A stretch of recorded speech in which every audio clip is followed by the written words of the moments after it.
जरा सोचिए, भारत को अगले 22 सालों में अपनी परमाणु ऊर्जा क्षमता को 8 गीगावाट से बढ़ाकर सीधे 100 गीगावाट तक पहुंचाना है। जो कि कोई छोटा मोटा आंकड़ा नहीं है। बिल्कुल नहीं।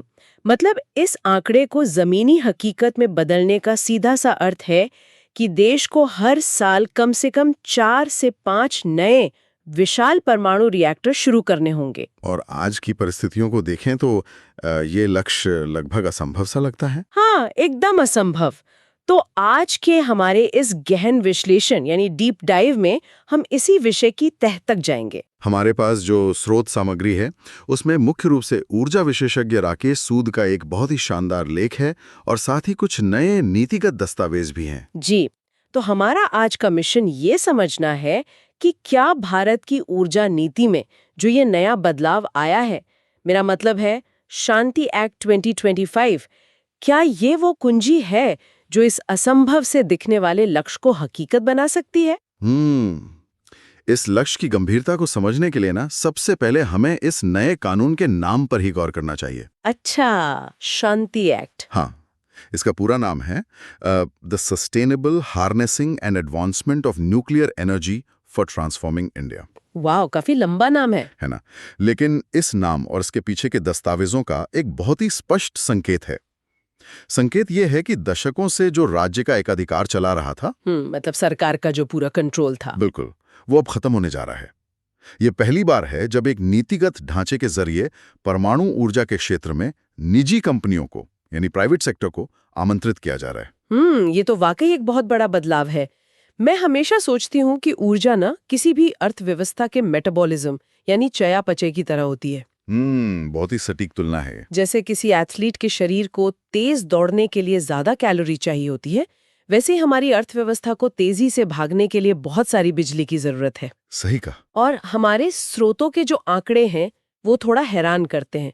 भारत में प्रति व्यक्ति बिजली उत्पादन अभी मात्र 1418 किलोवाट आवर है, जो कि बहुत कम है अगर हम वैश्विक स्तर पर देखें तो। हाँ, मतलब चीन का आंकड़ा देखिए, लगभग 7000 है और अमेरिका का तो 12700 के करीब है। तो अगर विकसित औद्योगिक क्षमता चाहिए तो इस मेटाबॉलिज्म को कई गुना बढ़ाना ही पड़ेगा। बिल्कुल बढ़ाना होगा। लेकिन यहाँ मेरे मन में एक सवाल आता है, अचानक से इस विशाल परमाणु नीति की इतनी सख्त आवश्यकता क्यों पड़ गई? देखिए, इसका मुख्य कारण है एक दोहरी चुनौती। दोहरी चुनौती मतलब देश के सामने 2047 तक विकसित भारत बनने का लक्ष्य है, जिसके लिए भारी मात्रा में ऊर्जा चाहिए। बिल्कुल, लेकिन इसके ठीक साथ 2070 तक नेट जीरो उत्सर्जन तक पहुंचने की एक अंतर्राष्ट्रीय प्रतिबद्धता भी है। समझ गई।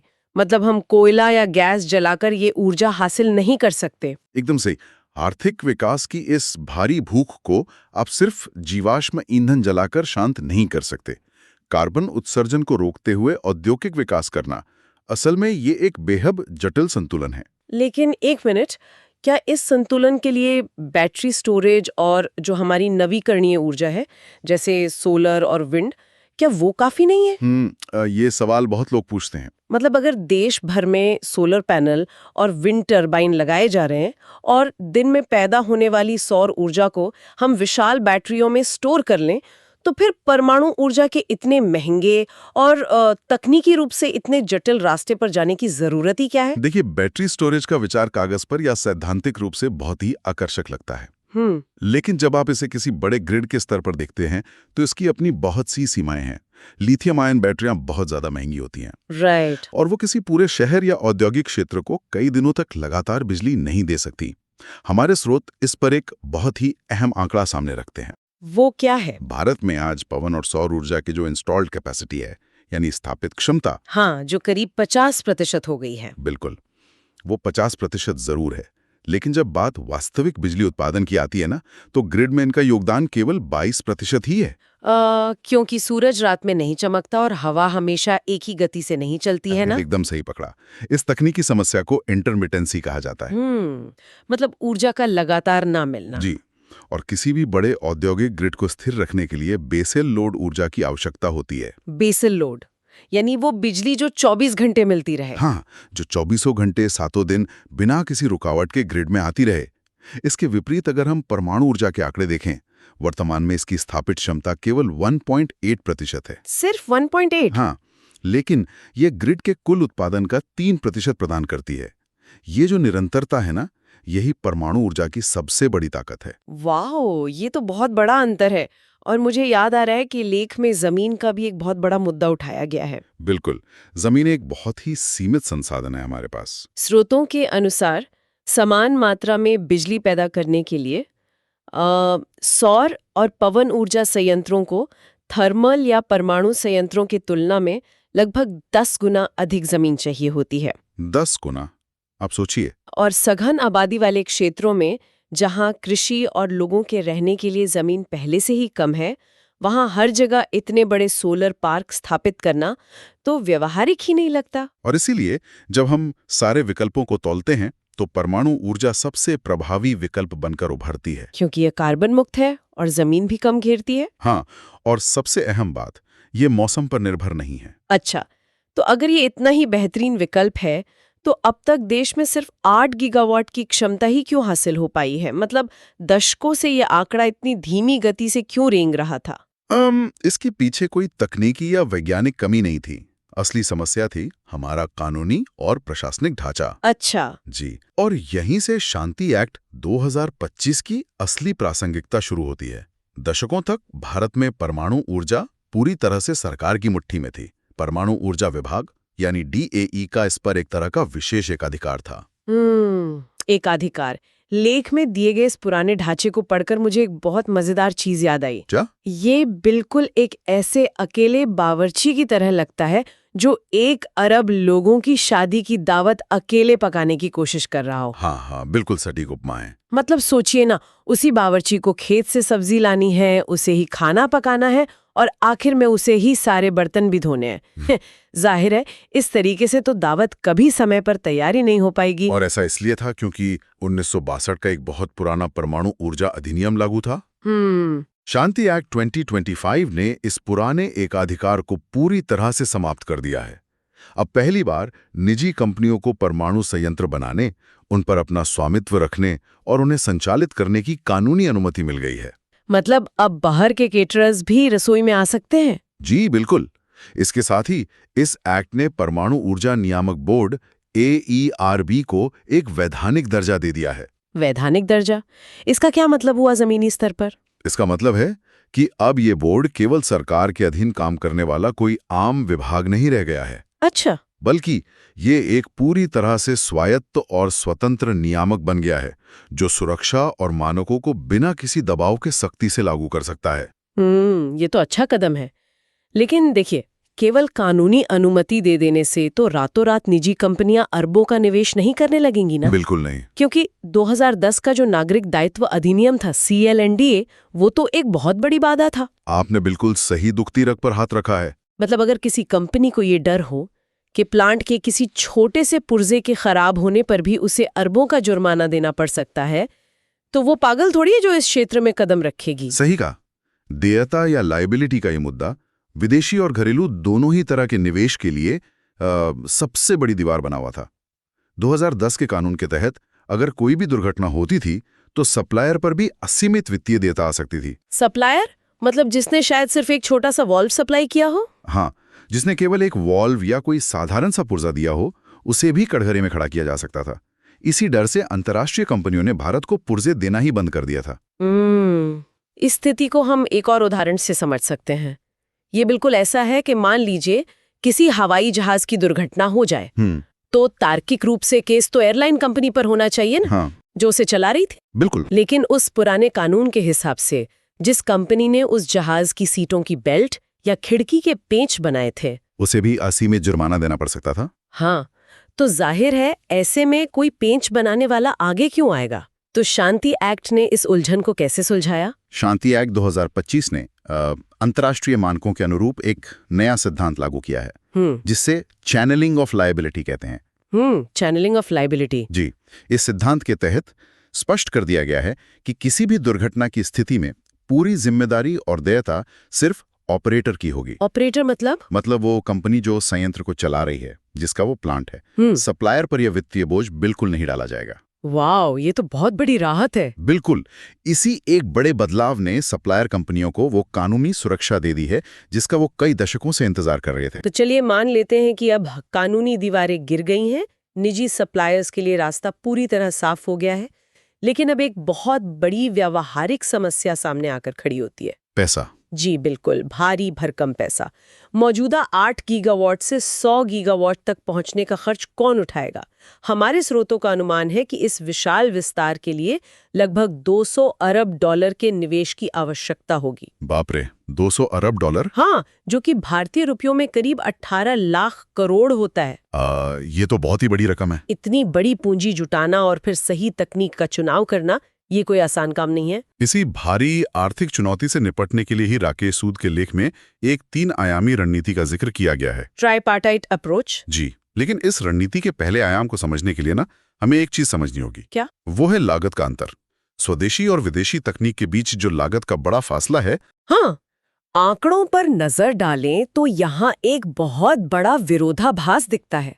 भारत के जो अपने स्वदेशी 700 मेगावाट के PHWR यानी दाबिद भारी जल रिएक्टर हैं, उनकी लागत दुनिया में सबसे कम है। बिल्कुल। लगभग 20 लाख डॉलर यानी $2 मिलियन प्रति मेगावाट। सही है। लेकिन दूसरी ओर फ्रांस की EDF या अमेरिका की वेस्टिंगहाउस जैसी विदेशी कंपनियों के डिजाइनों की लागत देखिए, वो 50 लाख डॉलर यानी $5 मिलियन प्रति मेगावाट से भी अधिक है। और इसके समानांतर चीन का उदाहरण देखिए। वो इस समय 1000 मेगावाट के बड़े रिएक्टर 20 लाख डॉलर प्रति मेगावाट से भी कम लागत में तैयार कर रहा है। तो फिर यहाँ एक बहुत ही तार्किक सवाल उठता है ना, क्या? कि जब हमारे खुद के स्वदेशी रिएक्टर इतने सस्ते हैं, तो फिर $5 मिलियन प्रति मेगावाट वाले इन महंगे विदेशी डिजाइनों पर इतना भारी पैसा क्यों खर्च किया जाए? क्या सिर्फ अपनी स्वदेशी तकनीक का ही विस्तार करना हमारी अर्थव्यवस्था के लिए अधिक समझदारी भरा कदम नहीं होगा? देखिए, सतह पर अगर आप देखें तो ये तर्क बिल्कुल सही लगता है। राइट। लेकिन जब आपका लक्ष्य 100 गीगावाट जैसा विशाल हो तो सारा गणित बदल जाता है। कैसे? केवल हमारे 700 मेगावाट के स्वदेशी रिएक्टरों के सहारे इतनी विशाल क्षमता को 2047 तक हासिल करना व्यावहारिक रूप से संभव ही नहीं है। अच्छा, समय की कमी है। बिल्कुल। रणनीति का पहला आयाम यही कहता है कि हमें विदेशी उच्च क्षमता वाले डिजाइनों को अपनाना होगा। उच्च क्षमता मतलब 1000 मेगावाट से ऊपर वाले? हाँ, ताकि हम इकोनॉमीज ऑफ स्केल हासिल कर सकें। जब हम इन विदेशी डिजाइनों को अपनाएंगे और धीरे धीरे उनके कलपुर्जों को भारत में ही बनाने लगेंगे, तो बड़े पैमाने पर निर्माण के कारण उनकी लागत अंततः अपने आप कम हो जाएगी। ठीक वैसे ही जैसे चीन ने किया। एकदम वैसे ही। तो इसका मतलब है कि शुरुआत में हमें उच्च पूंजी निवेश करना ही होगा ताकि लंबी अवधि में एक विशाल और सस्ती सप्लाई चेन भारत में खड़ी की जा सके। जी। ये बात अब लेख में दूसरे आयाम के रूप में SMR और कुछ नए ईंधनों का जिक्र है। हाँ, जैसे molten salt reactor, thorium cladding और हॉल्यू ईंधन। हाँ।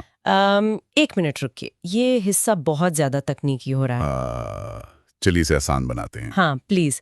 ये हॉल्यू ईंधन और थोरियम क्लैडिंग आखिर हैं क्या? ये हमारे आम यूरेनियम से अलग कैसे काम करते हैं? देखिए, इसे बहुत ही सरल तरीके से समझते हैं। हमारे जो पारंपरिक रिएक्टर होते हैं उनमें जो यूरेनियम इस्तेमाल होता है वो आमतौर पर लगभग 3 से 5% तक इनरिच्ड या संवर्धित होता है। ठीक है। हालियू का पूरा नाम है हाई असे लो एनरिच्ड यूरेनियम। ये 5 से 20% तक संवर्धित होता है। तो इसका फायदा क्या है? इसका सीधा सा मतलब ये है कि ये ईंधन बहुत अधिक सघन ऊर्जा देता है। अच्छा। और हालियू के इस्तेमाल से आप रिएक्टर का आकार काफी छोटा कर सकते हैं। सबसे बड़ी बात, इसे बार बार रिफ्यूल करने की यानी ईंधन बदलने की जरूरत नहीं पड़ती। वाओ। ये कई सालों तक बिना रुके लगातार चल सकता है। समझ गई। और ये जो थोरियम क्लैडिंग है, इसकी क्या भूमिका है इसमें? भारत के पास दुनिया के सबसे बड़े थोरियम भंडार हैं। हाँ, ये तो हमने स्कूलों में भी पढ़ा है। बिल्कुल। तो क्लैडिंग का मतलब है यूरेनियम ईंधन के चारों ओर थोरियम की एक सुरक्षा परत लगाना। जब अंदर यूरेनियम जलता है तो उसकी प्रतिक्रिया से वो बाहर का थोरियम भी एक नए प्रकार के परमाणु ईंधन में बदल जाता है। क्या बात है! मतलब एक ईंधन जल रहा है और दूसरा तैयार हो रहा है। बिल्कुल। ये भारत की अपनी खदानों का उपयोग करके ऊर्जा स्वतंत्रता प्राप्त करने का एक बहुत ही आधुनिक तरीका है और ये हमारी पारंपरिक ब्रीडर रिएक्टर प्रक्रिया से काफी तेज भी है। और मुझे लगता है इसी दूसरे आयाम का एक अहम हिस्सा SMR यानी स्मॉल मॉड्यूलर रिएक्टर भी है। जी। तो जब हम कहते हैं मॉड्यूलर, तो क्या इसका मतलब ये है कि इन्हें किसी बड़े कारखाने में छोटे छोटे हिस्सों में बनाया जा सकता है हाँ, एकदम। और फिर निर्माण स्थल पर ले जाकर सीधा जोड़ा जा सकता है, बिल्कुल लेगो के टुकड़ों की तरह। हाँ, बिल्कुल सटीक उपमा दी आपने, लेगो वाली। हम्म। पारंपरिक रिएक्टरों को साइट पर बनाने में अमूमन 10 से 15 साल लग जाते हैं। बहुत लंबा समय है। लेकिन एसएमआर को हम फैक्ट्रियों में थोक में बना सकते हैं, फिर ट्रकों पर लाद कर साइट पर लाया जा सकता है। वाओ, इससे निर्माण का समय घटकर महज कुछ साल ही रह जाता है। ये तो गेम चेंजर है। और इसी से जुड़ा हुआ इस रणनीति का तीसरा आयाम है कैप्टिव पावर, जी। जो सीधे तौर पर हमारे बड़े उद्योगों से जुड़ा है। मतलब आज के समय में स्टील, सीमेंट और विशेष तौर से जो विशाल डेटा सेंटर्स बन रहे हैं। हाँ, डेटा सेंटर्स को तो बहुत ऊर्जा चाहिए होती है। हाँ, उन्हें भारी मात्रा में बिजली चाहिए और वर्तमान में ये उद्योग अपनी बिजली के लिए अक्सर कोयले या गैस के प्लांट खुद चलाते हैं, बिल्कुल। जो लगभग 90 गीगावाट की कैप्टिव पावर का उत्पादन करते हैं। और सोचिए, यहीं पर भारत के पुराने जांचे परखे और सस्ते 220 मेगावाट के स्वदेशी डिजाइनों का बेहतरीन उपयोग हो सकता है। ये ऐसा है जैसे इन विशाल डेटा सेंटर्स या फैक्ट्रियों को उनका अपना एक पर्सनल पावर बैंक दे दिया जाए। बिल्कुल सही कहा। वे मेन ग्रिड पर निर्भर रहने के बजाय अपना खुद का एक छोटा परमाणु रिएक्टर लगा सकते हैं। हाँ, और अगर ऐसा हो जाए तो वो जो 90 गीगावाट का कार्बन उत्सर्जन हो रहा है ना, वो सीधे तौर पर खत्म किया जा सकता है। एकदम। कागज पर ये त्रिआयामी रणनीति बहुत ही शानदार और सुव्यवस्थित लगती है। विदेशी डिजाइनों से इकोनॉमीज ऑफ स्केल लाना, नए ईंधनों और एसएमआर के जरिए तकनीकी प्रगति करना और उद्योगों को कैप्टिव पावर देना। लेकिन यहाँ एक बड़ा लेकिन है। हाँ बिल्कुल, जब इस कागजी योजना को जमीन पर उतारा जाएगा तो कई गंभीर प्रशासनिक और व्यवहारिक बाधाएं सामने आकर खड़ी हो जाएंगी। तो चलिए इस नीतिगत ब्लूप्रिंट से बाहर निकलते हैं और जमीनी हकीकत की जांच करते हैं। चलिए। आपके हिसाब से सबसे पहली व्यावहारिक चुनौती क्या होगी? सबसे बड़ी उलझन तो ईंधन और अपशिष्ट यानी फ्यूल और वेस्ट के प्रबंधन की होगी। कचरा प्रबंधन। जी, सोचिए, जब एक निजी कंपनी किसी रिएक्टर की मालिक होगी तो उस रिएक्टर के अंदर जो परमाणु ईंधन जल रहा है उसका मालिकाना हक किसका होगा? सरकार का या उस कंपनी का? ये तो बहुत बड़ा सवाल है। और उससे भी बड़ा सवाल, जो परमाणु कचरा है जो दशकों तक रेडियो एक्टिव रहता है, उसे सुरक्षित रखने और नष्ट करने की वित्तीय और प्रशासनिक जिम्मेदारी किस पर होगी? इसके लिए तो बेहद पारदर्शी और सख्त नियमों को बिल्कुल नए सिरे से लिखना पड़ेगा। वाह, ये तो बहुत पेचीदा है। और एक और बड़ी चुनौती मुझे उस एक्सक्लूजन जोन के नियमों में दिखती है। बिल्कुल। अगर हम उद्योगों को उनका वो पर्सनल पावर बैंक या एसएमआर देना चाहते हैं तो पुराने सुरक्षा नियमों के साथ ये कैसे संभव होगा? संभव ही नहीं है, क्योंकि वर्तमान नियमों के अनुसार तो किसी भी परमाणु संयंत्र के चारों ओर कई किलोमीटर तक कोई आबादी या व्यावसायिक गतिविधि नहीं हो सकती। जी, एक पूरा खाली जोन बनाना पड़ता है। तो आप किसी चालू सीमेंट फैक्ट्री या डेटा सेंटर के ठीक बगल में एक रिएक्टर कैसे लगा सकते हैं जब तक कि इन दूरियों के नियमों को पूरी तरह से बदला ना जाए? एकदम सही। और इसके अलावा एक वित्तीय ढांचा भी बहुत बड़ी बाधा है। वो कैसे? परमाणु ऊर्जा का अर्थशास्त्र थोड़ा अजीब होता है। अच्छा। इसकी शुरुआती पूंजी लागत बहुत अधिक होती है।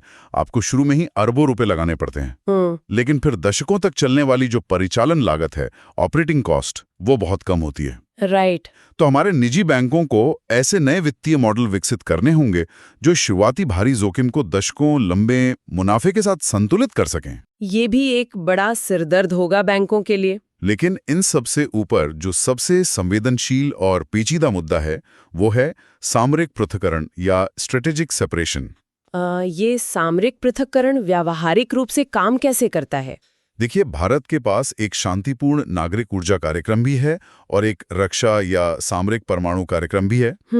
अगर हमें विदेशी निवेशकों और तकनीकों को देश में लाना है तो इन दोनों के बीच एक लोहे की दीवार खड़ी करनी होगी। मतलब उन्हें एकदम अलग करना होगा? पूरी तरह से। और इसका मतलब केवल कागज पर वादे करना नहीं है। तो फिर? इसका मतलब है कि अंतर्राष्ट्रीय परमाणु ऊर्जा एजेंसी यानी IAEA के निरीक्षकों को पूर्ण पहुंच देना। अच्छा। नागरिक और सैन्य सुविधाओं के लिए पूरी तरह से अलग सप्लाई चेन बनाना, अलग कर्मचारियों की नियुक्ति करना।